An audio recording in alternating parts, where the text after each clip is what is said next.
Today கிளாஸில் short and long stitch எப்படி பண்ணுறதுன்னு சொல்லித்தரேன். இந்த மாதிரி லீவ் போட்டுக்கோங்க, கொஞ்சம் பெரிய சைஸ் போட்டுக்கோங்க, இல்லைன்னா டிசைன் கரெக்டாக வராது.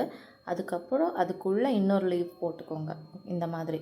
ஓகே, ட்ரா பண்ணதுக்கப்புறம் மிடலில் ஒரு லைன் போட்டுக்கோங்க, ஸ்ட்ரெயிட் லைன் போட்டுக்கோங்க. அந்த லைன் பொறுத்து தான் நாம் இப்போது ஸ்டிச் பண்ண போகிறோம். ஓகே,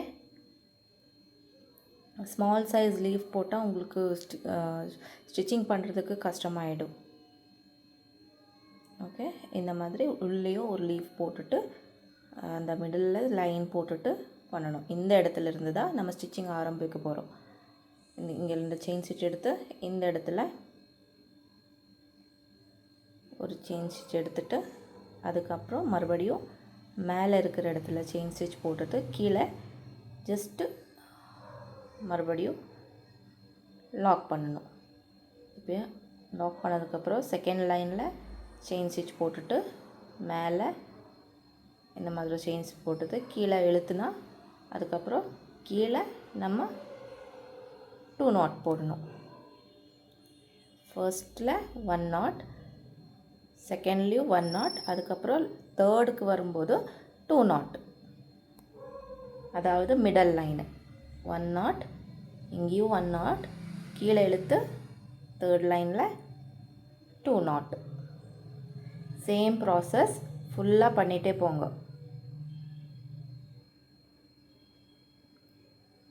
இதே மாதிரி ஃபுல்லாக நாட் போட்டுட்டு கண்டினியூ பண்ணிக்கோங்க 2 சைட்லேயும்.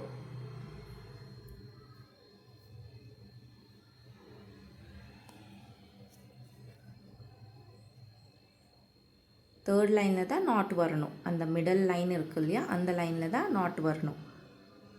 செகண்ட் அண்ட் தேர்ட், அதுக்கப்புறம் தேர்ட் நாட்டில் நாட் வரணும்.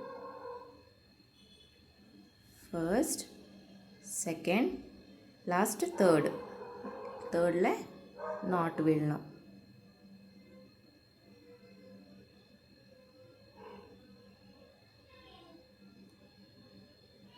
சேம் ப்ராசஸில் ஃபுல்லாக லீஃப் ஃபுல்லாக கம்ப்ளீட் பண்ணிவிடுங்க. பிகாக் ஃபெதருக்கு அந்த மாதிரி இந்த ஸ்டிச்சு யூஸ் ஆகும்.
இப்போ இந்த ஆப்போசிட் சைட்லேயும் சேம் ப்ராசஸ் கண்டினியூ பண்ணிகிட்டே வரணும்.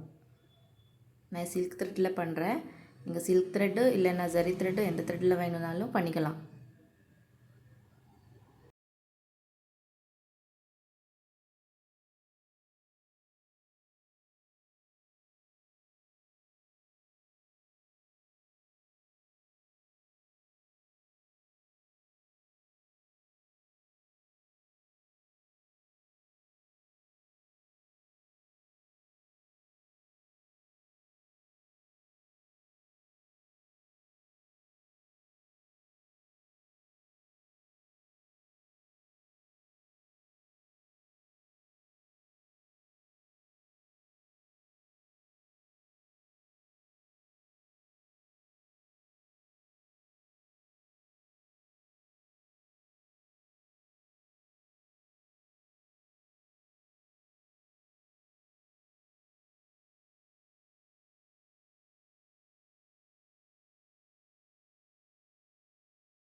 ஃபுல்லாக கம்ப்ளீட் பண்ணதுக்கப்புறம் கீழே நாட் போட்டுக்கோங்க. அதுக்கப்புறம் இந்த மிடலில் செயின் ஸ்டிச் பீட்ஸ் போட்டுக்கோங்க, நல்லாயிருக்கும். பீட்ஸு இந்த மாதிரி எட்ஜில் செயின் ஸ்டிச் போட்டுட்டு ஃபினிஷ் பண்ணிக்கோங்க. ஓகே, செயின் ஸ்டிச் பண்ணுறதுக்கு சொல்லி கொடுத்துருக்கேன்ல, சேம் ப்ராசஸில் பீட் போட்டுக்கோங்க. அதுக்கப்புறம் எட்ஜில் செயின் ஸ்டிச் போட்டுட்டு ஃபினிஷ் பண்ணிக்கோங்க.